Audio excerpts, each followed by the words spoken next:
C'est parti pour 25 km jusqu'à Fromista, sous un ciel bleu, et il va faire plus chaud aujourd'hui.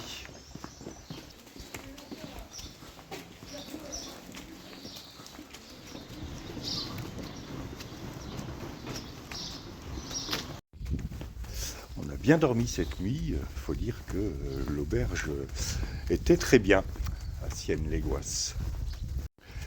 Puis la vue depuis la terrasse était quand même assez chouette, surtout ce matin au lever du soleil.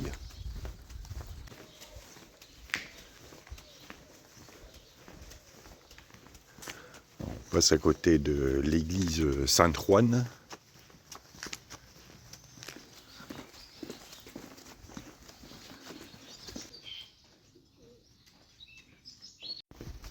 C'est marrant, on dirait des fers à cheval qui sont noyés dans la maçonnerie.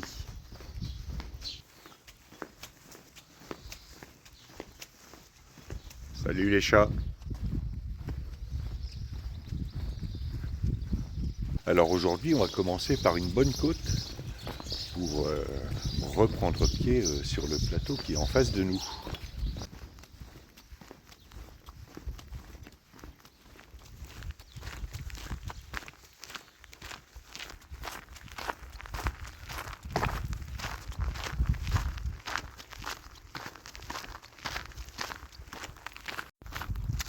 L'horizon de la Meseta a bien changé en peu d'années.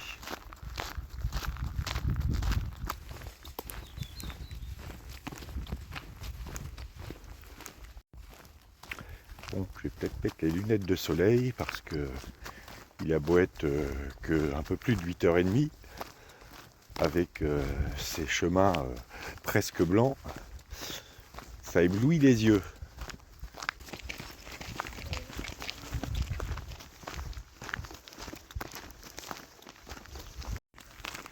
Je croyais qu'on partirait les derniers, et ben même pas. Pourtant on a fait des efforts.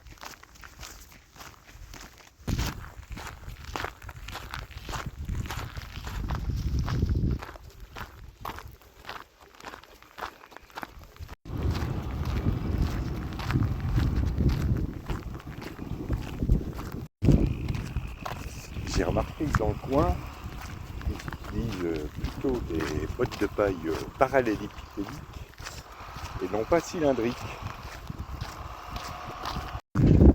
Bon, on va aborder la côte de cette étape. Et donc, je vous retrouve en haut, où on pourra admirer la vue.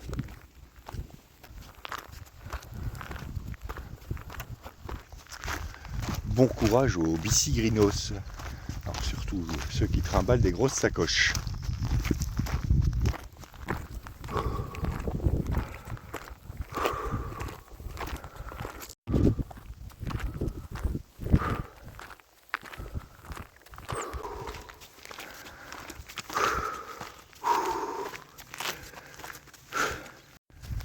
Ah, j'aperçois le sommet.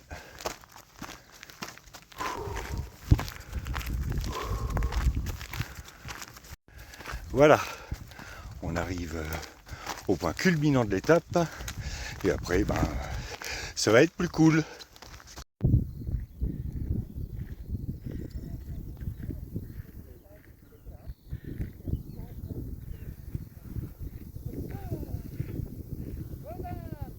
Oh my goodness.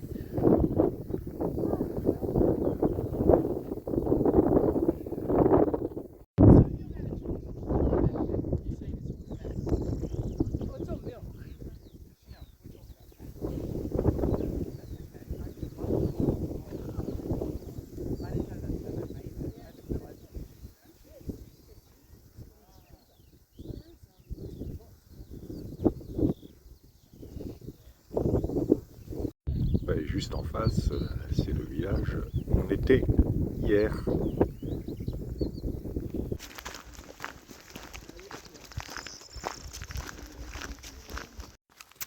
Bien, on vient de faire une pause au sommet de cette côte, avec Clémentine et moi. À cette occasion-là, on a eu une longue discussion intéressante à propos de quelle énergie est renouvelable, laquelle n'est pas renouvelable, en voyant toutes ces forêts d'éoliennes dont à peu près 10% tournent, en étant généreux.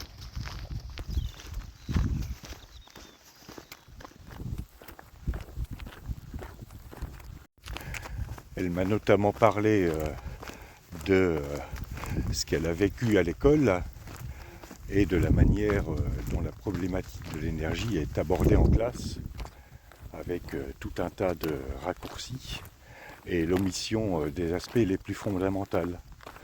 Et surtout la confusion qui est faite par le corps enseignant entre l'énergie en elle-même et puis les moyens techniques de récupérer cette énergie. Et elle m'a dit, finalement, on nous formate, et puis on est obligé de tout réapprendre après. Mais je ne vais pas m'étendre sur le sujet aujourd'hui, je préfère admirer la meseta.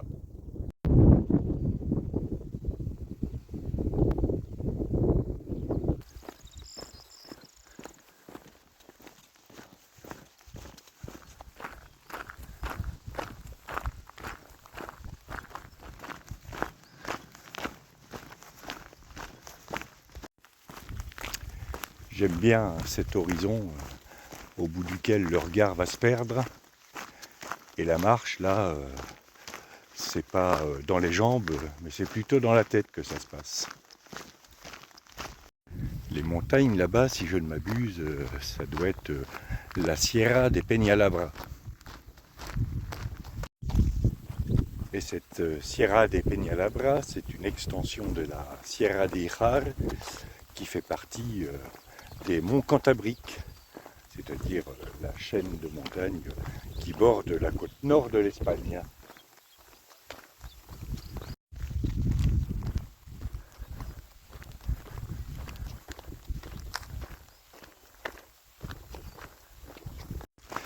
L'albergue municipal en question, c'est celle d'Hierro del Castillo, qui est située un peu en dehors du chemin. Mais une fois arrivé à Hierro del Castillo, vous pouvez rejoindre après le Camino Frances en allant vers le sud.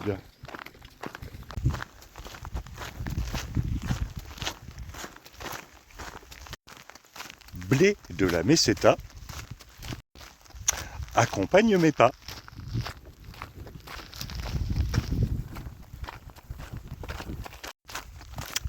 Voilà, c'était la poésie du jour.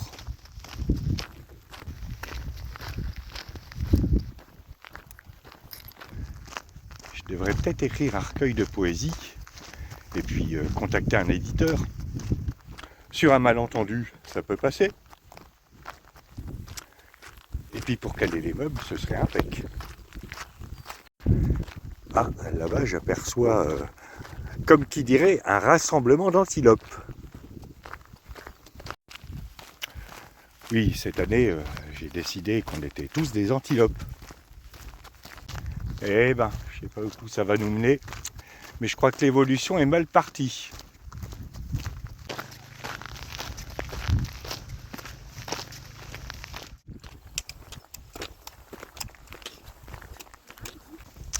Bien, après cette pause second petit déjeuner, il est temps de repartir et il nous reste 17 km à faire.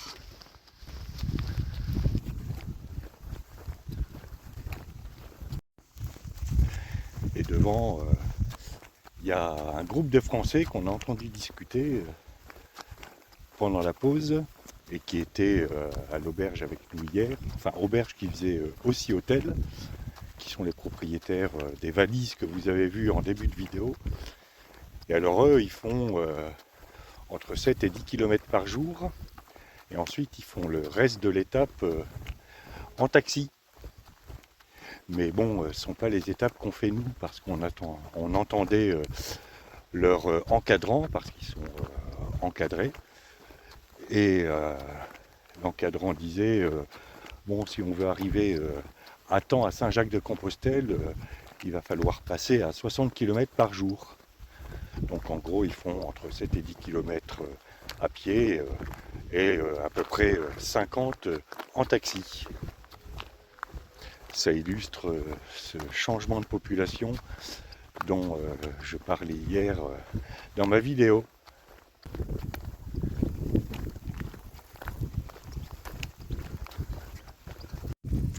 Alors bien évidemment, ils font ce qu'ils veulent, mais je serais curieux de voir comment l'agence de voyage qui a organisé ça leur vend le truc. Voilà, et là-bas c'est le village d'Hierro de Castillo, dont je parlais tout à l'heure, qui est à 1 km. Ce qui finalement n'est pas très éloigné du chemin pour les gens que ça intéresse. Et je pense pas que ce soit une étape très courue.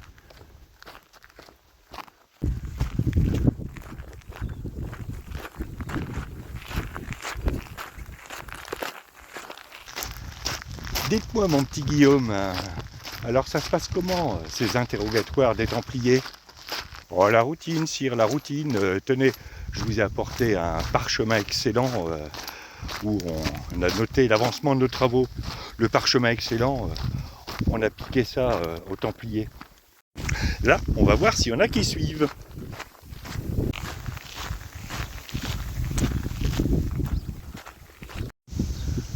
Alors là, c'est un hostal des Peregrinos qui est perdu au milieu de la Meseta. Et là, on traverse le pont qui enjambe le Rio Pisuerga, pont dont la construction date du XIe siècle.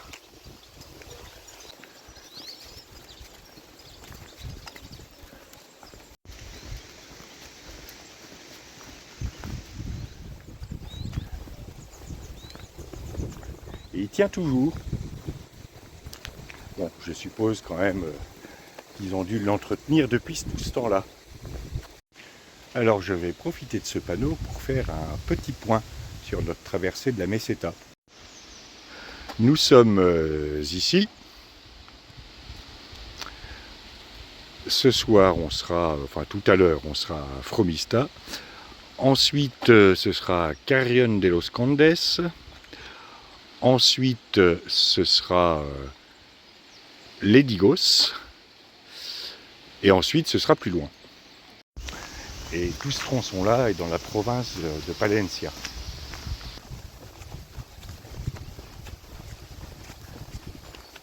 Mon petit Guillaume, je suis en train de regarder votre reporting sur le parchemin excellent et je vois qu'il y a un certain nombre de Templiers qui n'ont pas avoué. Vous m'expliquez? Je suis vraiment désolé, sire. On n'a pas rempli nos objectifs. Bon, on a voulu essayer des méthodes éprouvées parce que dans ce genre de cas, l'innovation, ça peut être contre-productif. Donc chevalet, estrapade, mais on s'est aperçu que le massage des pieds avec des charbons ardents, ça déliait pas forcément les langues.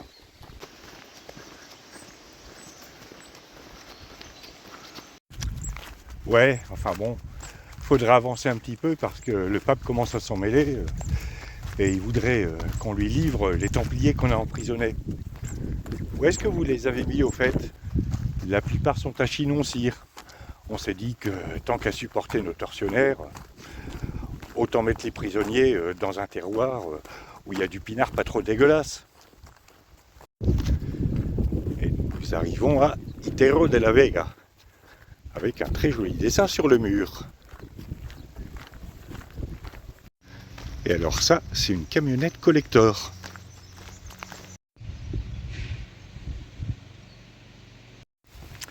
Le gars qui a installé sa petite guitoune là où on a fait notre pause, ça doit être à 2 ou 3 km d'ici, a bien joué le coup parce que la plupart des pèlerins et des marcheurs s'arrêtent là-bas.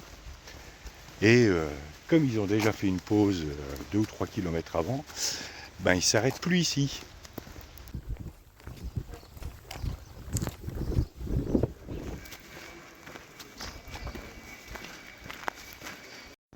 Il y a quand même pas mal de marquages qui ont disparu dans le village.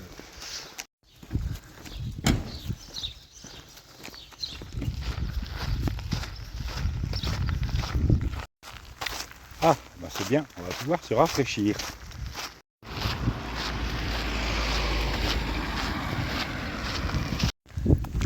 longtemps que j'avais pas vu de champ de maïs. Bon, et là c'est pas du maïs. Et entre ces piquets d'arrosage et cette grande rampe, je serais curieux de connaître le débit. Je viens de voir cette rampe avance petit à petit.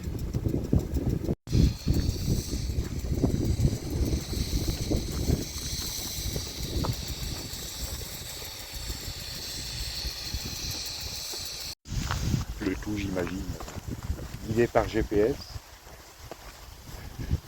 L'agriculture a bien changé. Bien, il faudrait peut-être que je reprenne avec mes Templiers. Et je vais tout d'abord rappeler le contexte du procès des Templiers qui s'annonce.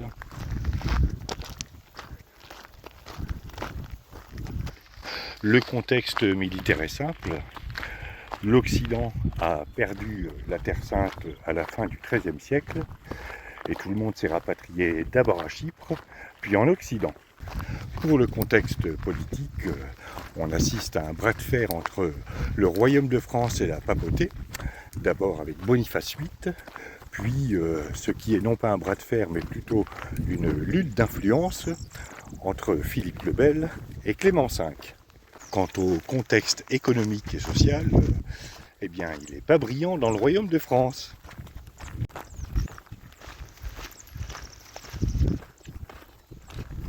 Au niveau économique, le Royaume est en proie à de grandes difficultés financières. Philippe le Bel a bien dévalué la monnaie, mais ça entraîne tout un tas de conséquences désagréables, que ce soit pour les marchands ou le peuple. Pour tenter de se refaire, il ira même jusqu'à confisquer les avoirs des banquiers lombards et des juifs. La situation sociale est à l'avenant. Des émeutes ont lieu en 1306 à Paris. Et pour Philippe le Bel, il est temps de regagner le cœur du peuple.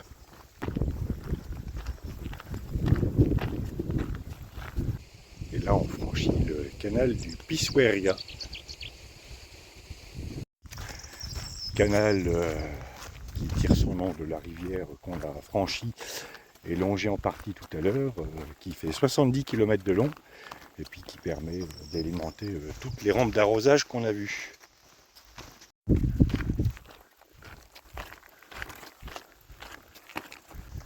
Bien, je reprends avec mes Templiers. Compte tenu du contexte économique et social, il n'est pas étonnant que Philippe le Bel lorgne sur les domaines et les richesses accumulées par les Templiers.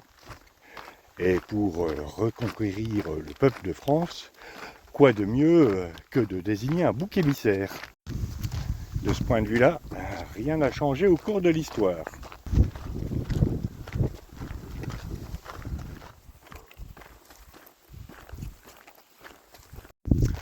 Une fois les Templiers arrêtés, l'intérêt de Philippe le Bel, c'est de boucler le procès le plus vite possible, sans laisser au pape Clément V le temps de réagir. Sauf que Clément V, qui est présenté comme un pape malade et faible, réagit plus vite que prévu. Il ne peut d'ailleurs pas faire autrement, au risque de perdre la face et toute autorité.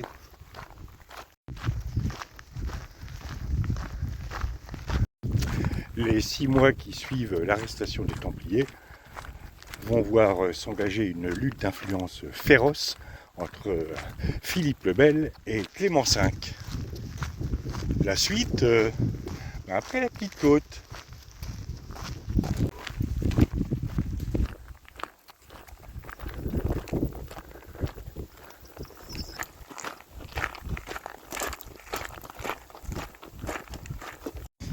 Bien, on vient de faire une petite pause. Et il doit nous rester moins de 10 km à faire. Et il me semble apercevoir à 4 km là-bas Boadilla del Camino.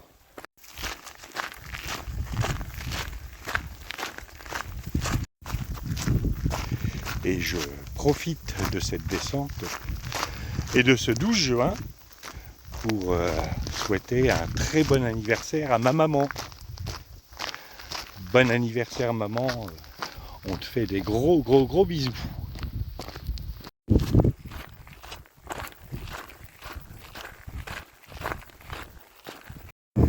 bien, je reprends avec ces Templiers. Décidément, cet épisode va être haché.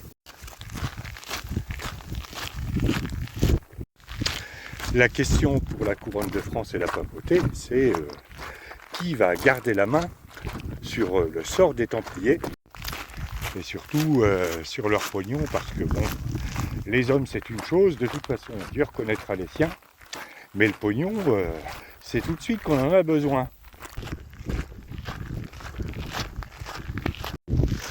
Le 22 novembre 1307, soit un peu plus d'un mois après l'arrestation des Templiers, le pape fulmine la bulle Pastoralis Praeminentiae, qu'on pourrait traduire par prééminence pastorale. Plus abruptement par c'est moi le patron, cherchez pas, faites ce que je dis, sinon il y en a un qui va recevoir une rafale de réservations du côté d'un pays chaud et qui n'aura pas assez de barbecue pour tout le monde.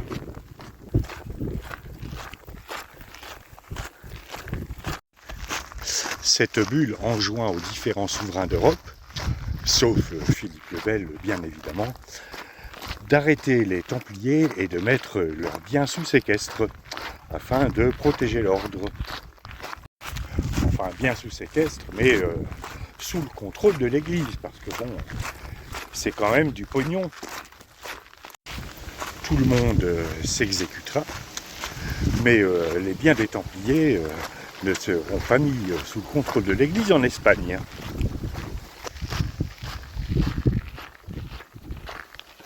Parallèlement à cette bulle, Clément V envoie 2 cardinaux récupérer les Templiers emprisonnés à Chinon pour les amener à Poitiers, afin de les interroger.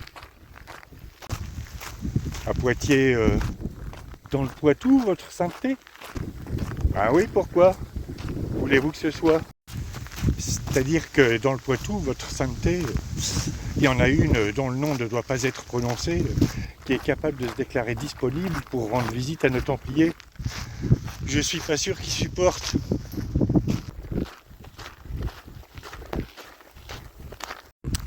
Philippe le Bel promet de confier les prisonniers aux cardinaux, sauf que les cardinaux reviennent bredouilles.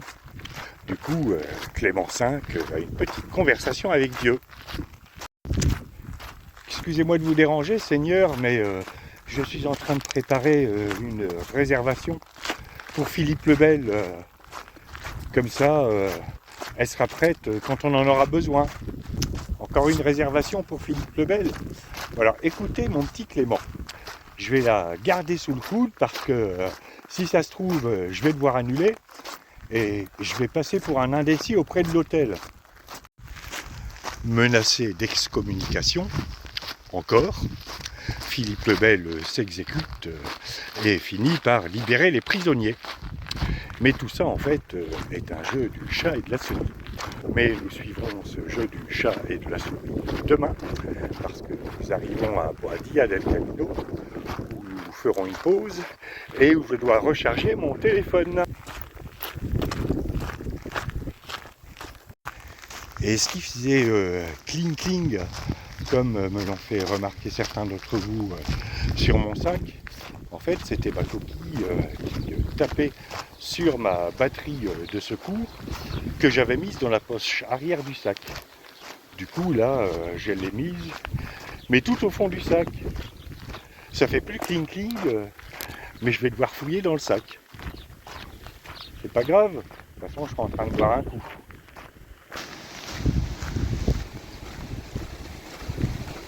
Voilà, nous arrivons à Boadilla del Camino, avec ces nids de cigognes sur le toit de l'église.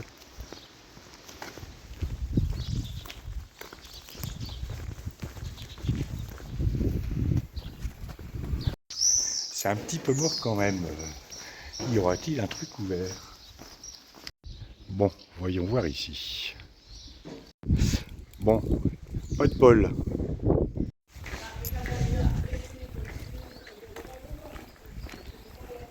Bon, on va quand même s'octroyer une pause, essayer de trouver un coin d'ombre. Bon, voilà, ici il y a de l'ombre.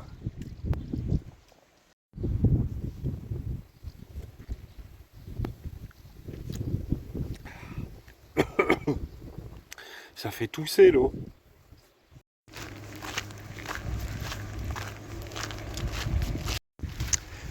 Bien, après cette petite pause, il est temps de repartir et il nous reste 5 km à faire. Donc une partie va se dérouler le long d'un canal. Et là, ça commence à taper malgré le vent.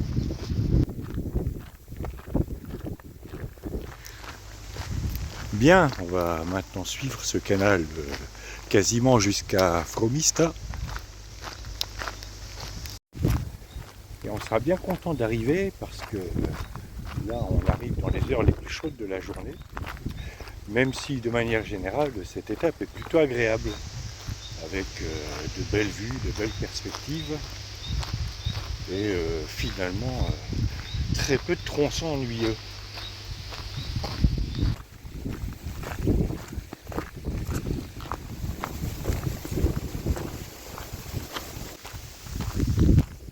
Ils ont mis quelqu'un en prison ici? Il y a quelqu'un?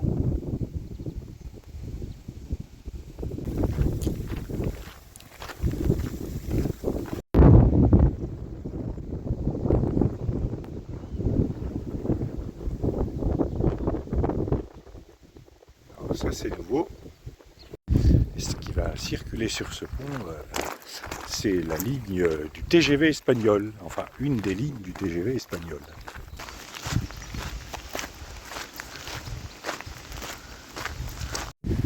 Bon, on ne devrait pas tarder à arriver, il doit rester 1 ou 2 km. Ce sera bienvenu parce que la fin de l'étape pour Clémentine est un peu difficile, elle a été victime d'un coup de fringale. Et donc on s'est arrêté un petit peu et je garde toujours un fond de sac en urgence, de quoi grignoter un peu pour pallier à ce genre de mésaventure. Parce qu'un coup de fringale, c'est comme si on n'avait plus d'essence dans une voiture.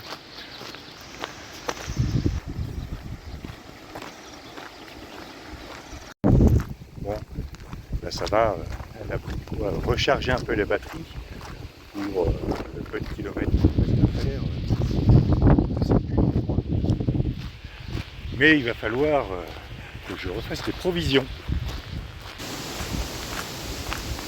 J'avais oublié de vous dire que nous longeons le canal de Castille.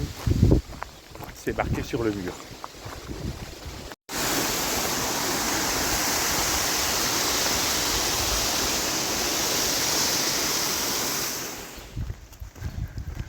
Voilà, nous arrivons à Fromista.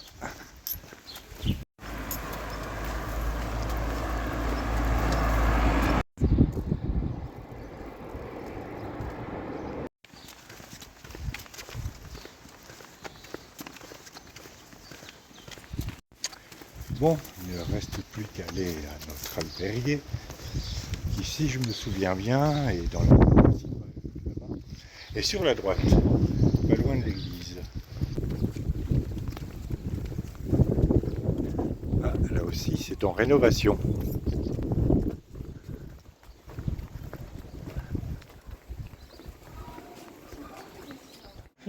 Fin de cette étape de 25 km et demi, dont la fin a été quand même assez longue. Alors l'enregistrement à l'auberge a été très long aussi, ça a duré plus d'une demi-heure.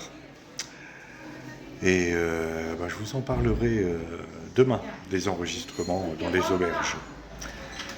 Demain, demain c'est Carrión de los Condes, donc 20 km. Ça va pas être l'étape la plus fun parce que on va beaucoup marcher le long de la nationale 120. En tout cas, ce sera plus court. À demain pour de nouvelles aventures.